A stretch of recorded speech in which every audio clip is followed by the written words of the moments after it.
Hello, everyone, and welcome to a very special weekly poker showdown brought to you by Party Poker. This week is all about Mike Sexton. We're doing a Mike Sexton tribute where I have the opportunity to speak with 9 really amazing names in the world of poker who had the opportunity to spend a lot of their career working with Mike or playing against Mike or getting to know Mike really well. So it's been incredible to have these conversations and honor a guy that just shaped the world of poker and shaped the world in general for so many people. So it's my pleasure to bring you this Mike Sexton tribute. Let's get into the conversations. Joining me now, I have Linda Johnson and Adam Pliska. Thank you both for taking the time and talking a little bit about Mike Sexton today. Our pleasure. Yeah, pleasure to be here. So, Linda, I want to start with you. How did you first meet Mike, and what were your impressions of Mike when you first introduced to him? Well, back in the early 80s, I had moved to Las Vegas, and Mike was visiting quite often, and I would see him at the poker rooms. He played higher than I did, so we didn't play together that much unless it was a tournament. But he had a big presence. He was jovial. Everybody wanted to be around Mike, including me. We all looked up to Mike, and he was basically the same type guy back then that he was for the next 40 years. Right. So many people have talked about his presence when you first meet him. Like, wow, what a guy. So you introduced Mike to the media side of poker for writing, for card players. So what was his impact in media? And Adam, I'm going to talk to you a second about the WPT. I mean, did you think that Mike Sexton would become the guy that he became in poker? And what was the introduction like? Well, Mike was a poker player, and he'd had some success, and he had just won a Four Queens $5,000 buy-in tournament, and I asked him if he would write a column about it for Card Player magazine, and he said yes, he would. And his column was very popular, and so I asked him if he would want to do a weekly column for Card Player, and he did. And from the beginning, he was very popular as a columnist. He would write in a style that players could relate to. There was no big words. He just spoke from his pages as if he was speaking to you in person. And I don't think anybody realized how big he would become. One thing about Mike that I really love is that he never forgot where he came from. He never forgot that I gave him his exposure to the poker world, and he always thanked me for it. And I said, Mike, all I did was open the door, but you took the ball and you ran with it, and you ran all the way past the goal line, and you did everything for yourself. You get the full credit for that. I just gave you a little bit of exposure, but from there you took it all and went with it. And Adam, what was it like when Mike found his way to the WPT, being a commentator that is absolutely iconic, and that's not a big enough word. I mean, it's the voice in my ear when I think of poker. What was his start in the WPT like, and what were your impressions when he got going? Well, Mike was at the genesis. I mean, Mike and Linda were at the genesis. I mean, the pre-WPT, when it was a concept, when Steve Lipscomb was out shopping around this idea. And so he was instrumental in that. But, I think what the credit to Mike is that Mike was not a professional media person, as, is indicated, but he was authentic. Mike was just who he was, right? So when, you push the button that Mike was on, he just did what he knew how to do, which was to be authentic. And I think that's what came across, and that's what resonated so much with people who felt like, I connect to this. Here was a guy who wasn't talking over my head. He was taking this seriously, and people just really connected with that authenticity that Mike gave off. So the WPT Champions Cup, now named after Mike Sexton, which is I think just perfect, so fitting. So I wanted to ask sort of your thoughts on whether you think that will lead more prestige to that cup in the first place, but then second place, what did Mike Sexton think about having that cup named after him?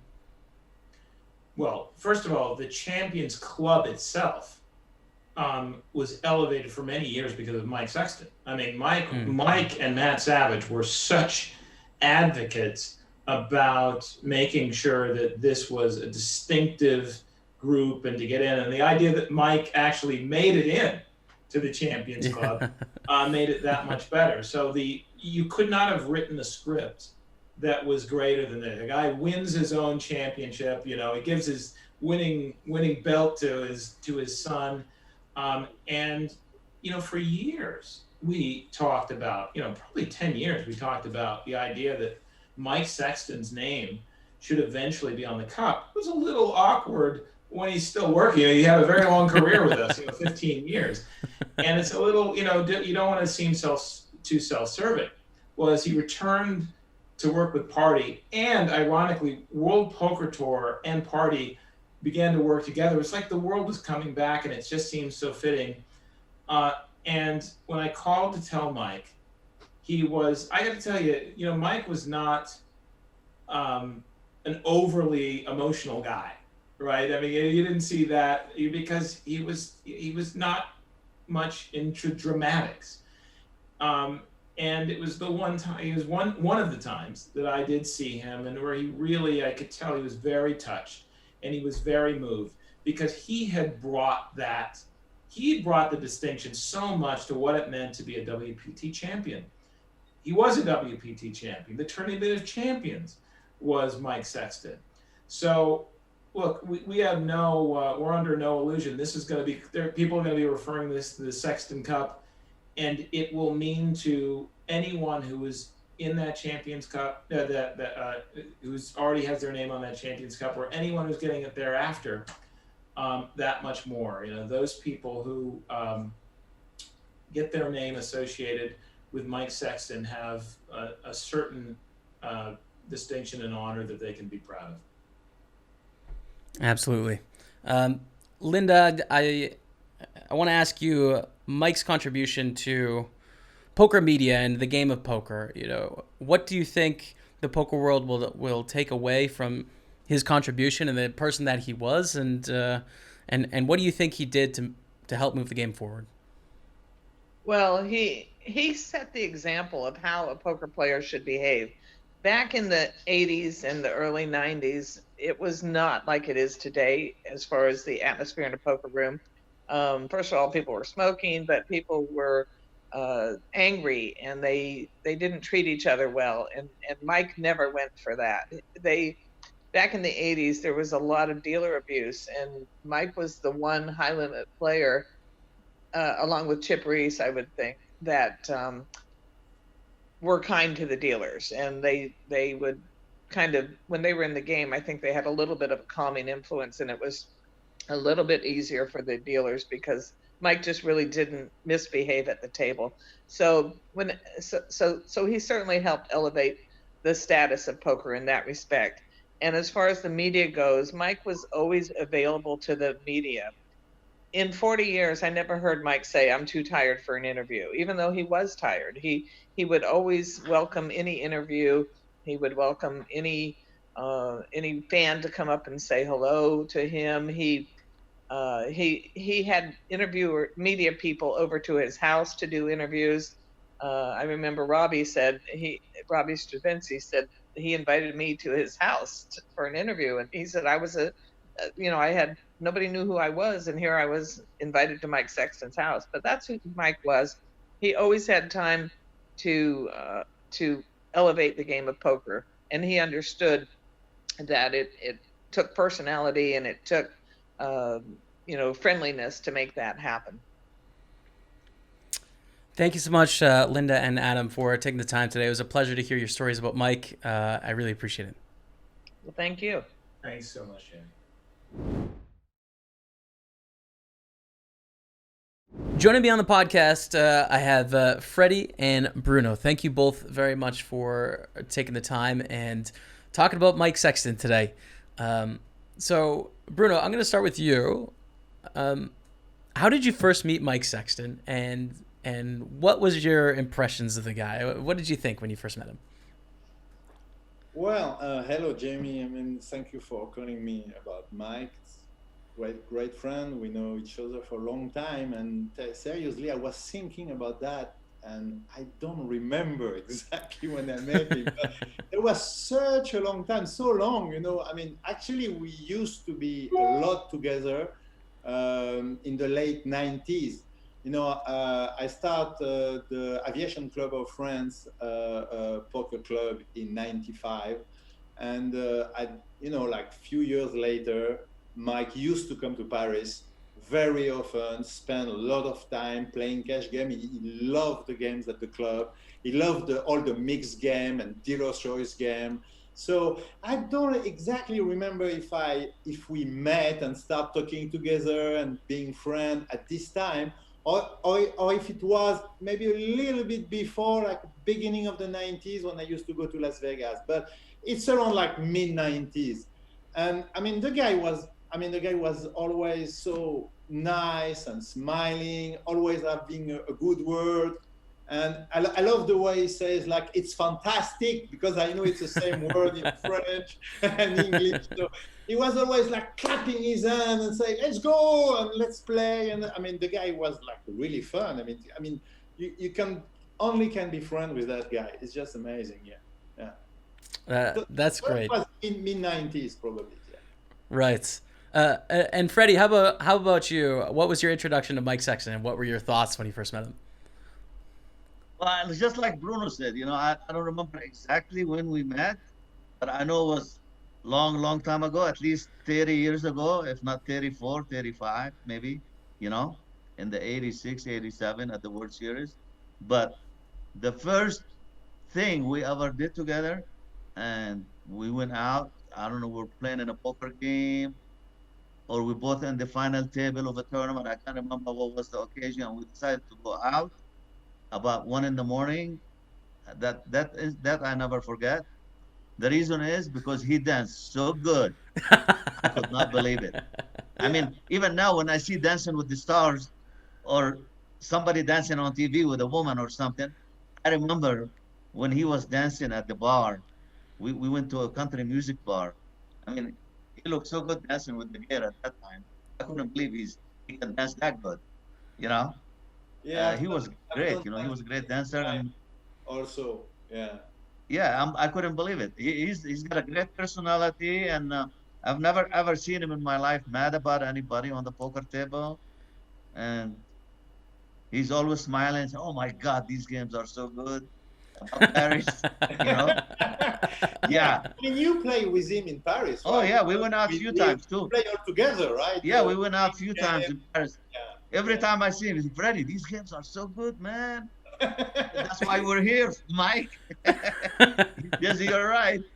You know, we were like about the only Americans there. You know, some go and come. Me and Mike, we like just almost lived there for those games. You know, that's how good they were. Yeah, and he loved restaurants in Paris as well. You know, because I mean, he loves the food. As you remember, you know, he was like always having his big steak in the club, in the casino. He just loved the food over there as well. Yeah. Well, all I can tell you, he was the happy face of poker, man. Nobody was happier than him being around the poker room, playing poker, hanging around people. He was always nice. I've never ever remember any incident. I played with him for almost 30 years. I don't know exactly when I met him, like, you know, in the few years that he come to Vegas, but I've never ever seen him mad or complain about anything. He was always easygoing, happy-go-lucky, and always well dressed as well. Yeah, like always like you know, kind of attitude at the table. Always well dressed. Always very clean on himself. You know, I mean, it was just a real pleasure to play with him all the time. Not only having fun, like going out, dinner, playing golf or whatever, but just playing poker with him. Last time I played poker with Mike was in the Bahamas at the tournament that Party Poker organized every year at Bahama, and that was 2 years ago. And we played the mixed game events together. It was horse, I suppose. Right. And we were at the final table, 3 of us. And yeah, I won third, he won second. And that was the last time. We had so much fun at this table. It was so fun. That was the last time I played with him in a tournament. I wanted to ask you guys about that. Like, Mike Sexton, the opponents, because there's been so many great stories about the human being he was. And I think that's such a huge legacy. But as the professional, what was he like to play against as a player? Freddie, Well, he was a great player. Actually, when he started out playing, he used to love to play high-low games. That's why he liked Paris, because they had all the mixed games in Paris. High-low Omaha, high-low stud. He loved those games. his favorite games were like mixed games, high-low, stud, all those games. Like, I mean, he wasn't like a real no-limit hold'em player or PLO players. The games he loved were limit mixed games for sure. Yeah, he was very good at those games, And I mean, just his personality, like I tell you, his personality of, on the TV and around the poker room, around people, I'm sure everybody knows that had a big impact on the business and bringing people to play. And, like I'm sure a lot of people, if they lost their money to him, they never minded because he was always happy and nice and smiling, not like some people that if you lose an ante to, you get pissed off, And just to tell you, I mean, I had few people that I'm not like so close to, but they had my phone number and they text me to say condolences about Mike. That's how much, to just show you how much he's liked by even people that he didn't know, Yeah, people just like text me to say, oh, condolences about your big poker friend and this and that, I say, thank you, So he was, I mean. The main thing is, he was for sure, he was the face of the World Poker Tour for so much time. And I think the World Poker Tour success has really something to do with him, that's for sure. And people from WPT knows it. Absolutely. Guys, it's been a pleasure to hear your stories about Mike. I mean, Freddie, what you said, I mean, the outpouring that we saw from people, just sharing their stories and how many lives he's touched around the world is truly incredible. So I appreciate both of you taking the time and sharing some stories about Mike. That was great. Thank you very much. Thank you very much. Pleasure. Thank you, Jaime. Joining me on the podcast today, I have Padraig Parkinson and Jesse May. Thank you both for taking the time this week. Guys, both knew Mike Sexton very well. Padraig, I want to start with you. How did you get to know Mike Sexton? What are the origin stories, and what did you think of him when you first met him? I met Mike Sexton in 1996 during the European Championships in the Metropole Hotel in London, which is where all the traveling poker players used to stay. And, we'd join up there at 4:30 in the morning when we got thrown out of the pick. And so It's like two blocks. It's like 2 blocks down from the Vic. And back then, the bar just stayed open all night. Didn't matter if you had a room. It was a total sea of people. Listen, am I answering your questions? I couldn't stay out. So Mike and I ended up staying up till 11 or 12 o'clock, and Mike told me all about his vision for poker. I mean, it was like he was a preacher. I mean, he was totally determined, totally sure it was going to happen, and absolutely sure that he was going to be leading the charge. I mean, he talked about TV, he talked about sponsorship, he talked about respectability. I mean, I thought he was nuts, but he was a nice kind of a nuts guy. So I decided I want to hang around and see this. And then he showed me his funny side, because the next night we did the same thing, and Francis Rowan was there. So Francis started telling Mike what a great 7-stud player he was, and that it was an awful pity he was out of funds, because he had this tournament to play. European Championship was coming up. So we told Mike what a great 7-stud player, how bad all the other players were. And Mike is kind of looking at him, and Like, I knew Mike didn't have a lot of money, but Mike said to Francis, said, I'll tell you what, I'll give you the money to play 2 satellites.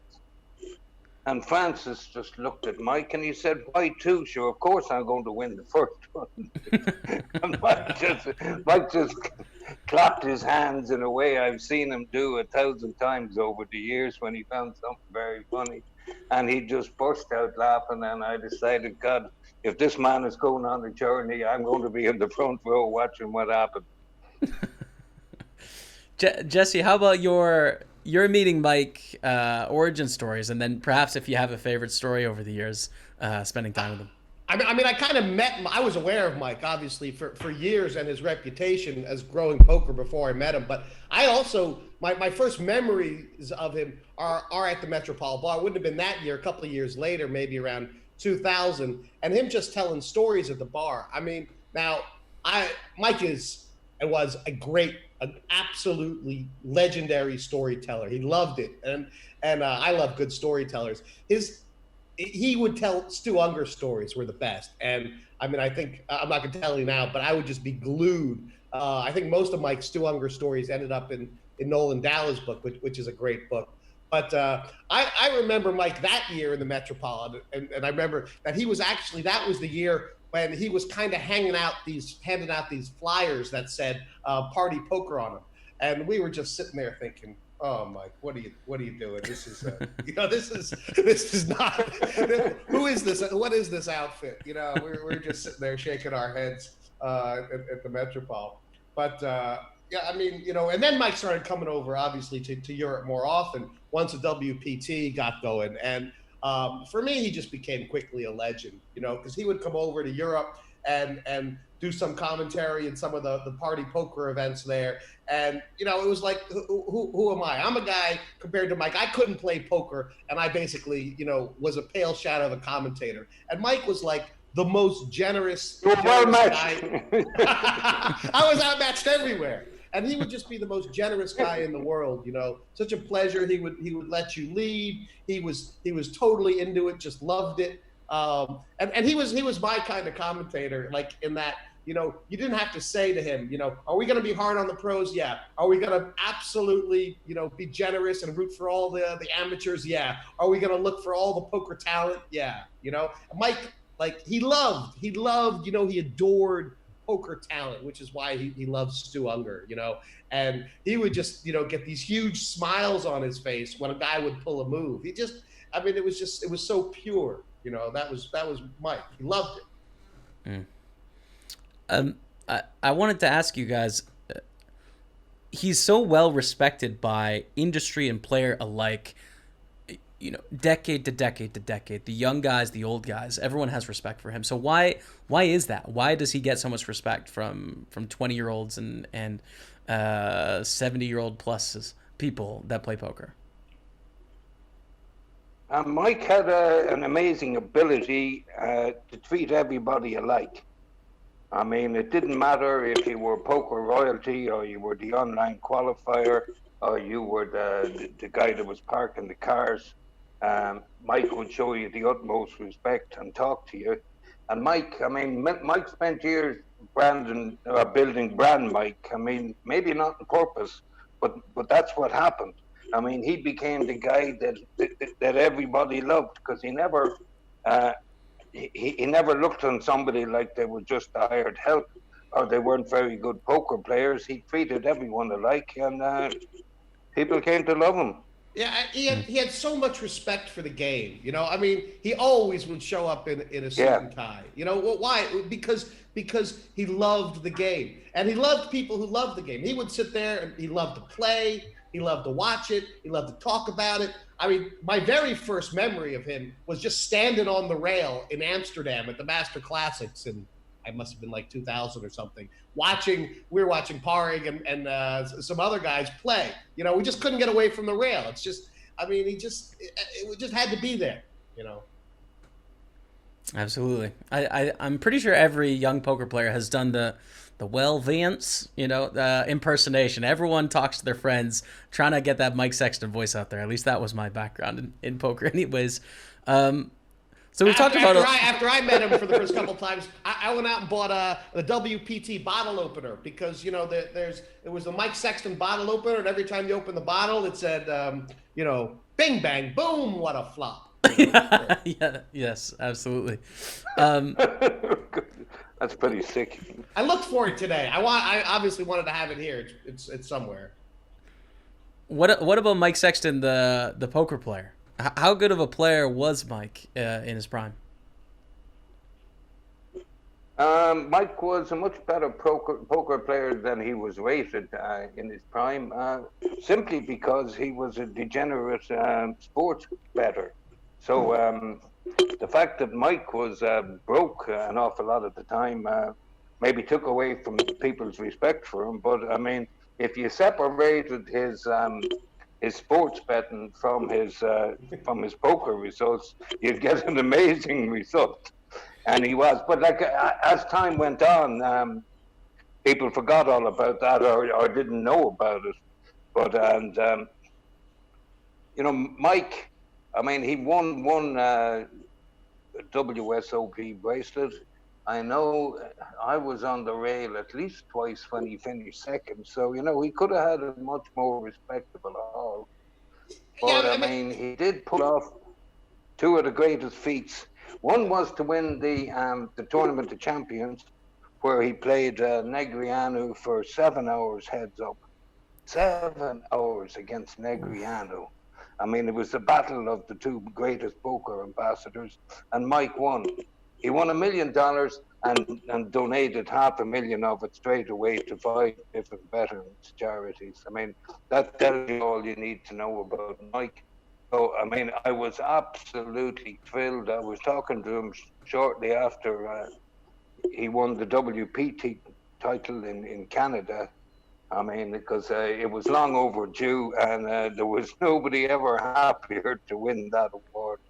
And I'm delighted that they're now calling the WPT Champions Cup after Mike, because he more than deserves it. I mean, his game came out of a slightly different time, right? You guys gone home.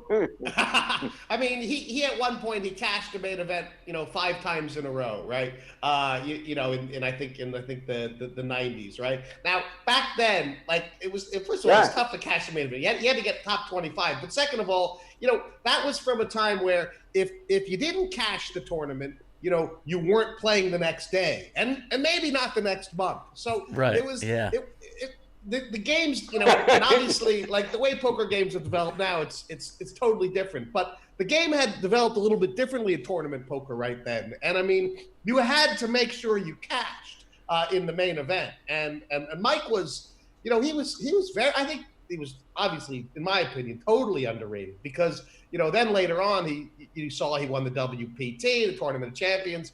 I mean, he had the ability to do stuff, but.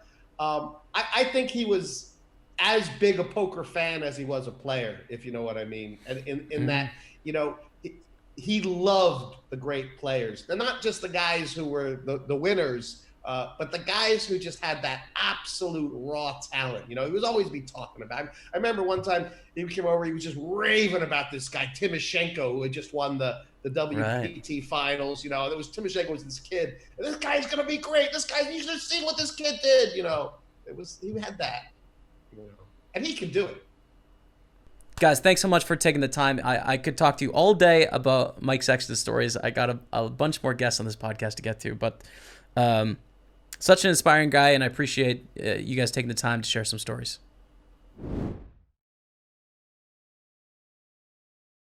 Joining me on the podcast, I have Vince Van Patten and Tony Dunce. Guys, thanks for taking the time today.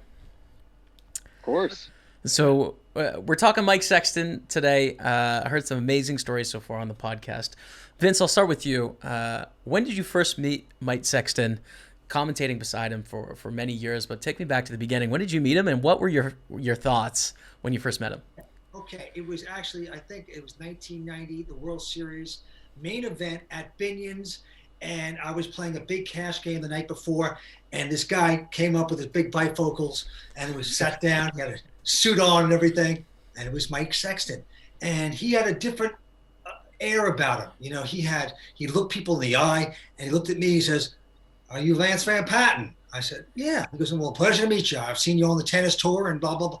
I couldn't believe how nice this guy was. And we continued to play a cash game. He goes, well, good luck tomorrow in the main. I said, yeah, you too. And that's how we got to know each other. That was it. And then over those 10 years, a decade of seeing each other at Binion's every year at all the great events and playing with them a little bit, we became sort of acquaintance friends. And I had a lot of respect for him. And then, of course, the World Poker Tour in 2002, we got together and then we became best friends. That's awesome. I love it. Tony, how about you when you first met Mike Sexton? What was your origin story and what were your thoughts? I remember it super well. It was my first major live tournament, January 2005 at the Aussie Millions. I won a package on Party Poker. I was so excited to be around the poker world, and I met Mike at the players' party where I was out of sorts because I had like bubbled a final table and I was like really emotional about it, and I wanted to like tell him the bad beat story or get his advice on the hand, and I was like drinking a bunch and fanboying him really hard, but I just came away thinking how nice he was to everybody that week at Crown Casino, what a great host he was, how encouraging he was to all the young players, and just the fact that he really gave me his time that night. That sounds very consistent with a lot of the stories we've heard today about how welcoming he is and just I don't know, just open to every kind of person. So that's great to hear. Vince, what were some of your best moments commentating beside him? I don't know exactly how many years it was that you guys were doing the commentary in the booth together, but what are some moments that stand out between the two of you? Well, there's so many I can't even get into, but I mean, when Doyle Brunson won, we were both very excited. That was a great moment. But there was times when we would be doing it all night, the final table. And what brings back to me, sometimes we'd be so tired, it'd be 2 or 3 o'clock in the morning, and the lights would be on us. And I'd look at Mike, and by the way, he never shut up. I didn't have to say a word. I could just go to sleep. But Mike was, this is some match now, and like he knows it's not a good, final table, but he's like pulling it through, And I'd look at him, and then something would make us laugh. And he would start laughing like this. And I'd look at him, I'd start laughing. And we'd have these laughing fits, literally have laughing fits. I mean, that's the kind of guy, the relationship we had, sort of like me and Tony at times as well. But then we did ADR. We would do ADR, and that's studio work after you finish your final table. And we would always play poker the night before. And we'd sometimes play till 6 in the morning. And then ADR would start at 8 o'clock in the morning in Hollywood. Mike and I would be so tired. I remember we'd go in the ADR. We'd have to work about 10 to 12 hours back in the day. And I would go with a coffee, and he'd go with a Coca-Cola, on an empty stomach. And he'd have not just one. He'd have 3, 4 Cokes, And as we were doing it all day long, the studio work, I'd see Mike at times like, he would just be nodding off. He'd go, Lance, that bingo, bango, bop. Mike. So I have just unbelievable memories of him, how much fun he was, great attitude, a great professional, and a great knack for commentating. His enthusiasm, you just can't teach that. So he was a pleasure to work with. I wanted to ask about that because I read somewhere that in the beginning, he didn't need any advice on the commentary. I mean, was he just a natural? Like, where did it come from that he knew how to get so excited about poker and get people enthused in a poker hand without ever doing it before? I just think that, he loves sports and he listened to all sports. So he had that innately. He knew what sportcasters do. And then poker is his game, and his enthusiasm towards these players just overwhelmed him. And he's just terrific at it. What do you think, Tony? Yeah, he had such a genuine enthusiasm for the game and appreciation for other poker players. And he just is strange because he got started in commentary later in life, and yet he was such a natural. And what I will always remember about his commentary and his speaking, besides his voice, was him doing shuffle up and deal. Like, you could just flip it on like a light switch with Mike. Like, quick, Mike, here's 8 people's names and their job titles and the tournament that we're at and the property and the guarantee and everything, and quick, go. And he would first take, absolutely crush it every time, like magic. Tony, I want to ask you, so you start doing commentary and take over his role. I wanted to ask if, well, first of all,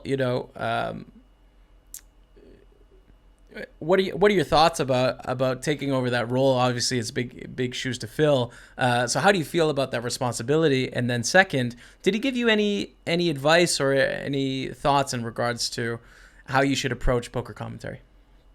No, Mike wasn't really the kind of person to tell other people how to do their jobs. I think he was more the kind of guy who set an example, but did not, he wasn't somebody who preached at people about how you're supposed to be or how you're supposed to do things. He had a real openness and acceptance. And so as far as taking that mantle, I feel very responsible for continuing the growth of poker, continuing the welcoming attitude towards new players, beginning players, and appreciation for the people who have been in the game or who excel at the game, and just trying to have that same kind of enthusiasm for when we see like really great play on the WPT. I'm like, oh, Vince, like look at what this guy's doing. Always thinking on so many levels, So yeah, that enthusiasm is really important to carry forward. I can hear his DNA in that line of commentary. And I think in the poker world, we all share his DNA. I mean, I know absolutely every poker peer would imitate, Vince and Mike in the booth. Like, oh, I don't know, Vince, like everyone, you just banter back and forth. So anyways, it was a pleasure to speak with both of you. Thanks for sharing your stories and your thoughts on Mike. I really appreciate it. Yeah, of course. That's going to be it for the podcast this week. Thank you, everyone, for taking the time. For myself personally, I mean, it's so difficult to sum up what Mike Sexton has meant to this game I play, to the whole industry of poker. I know we would certainly not be in the same place we are today without him, from a commentary perspective, from a business perspective, and as a player. So all three, he has been an absolute shining light, a guiding star for me in my career, and someone that I will always remember fondly. Much love to Mike's friends and family, and everyone that contributed on this podcast. I really appreciate it, and I know the viewers and the listeners will have enjoyed listening to the stories today. So all the best, Mike Sexton. We love you forever. Thanks for everything you did for poker. You will be missed.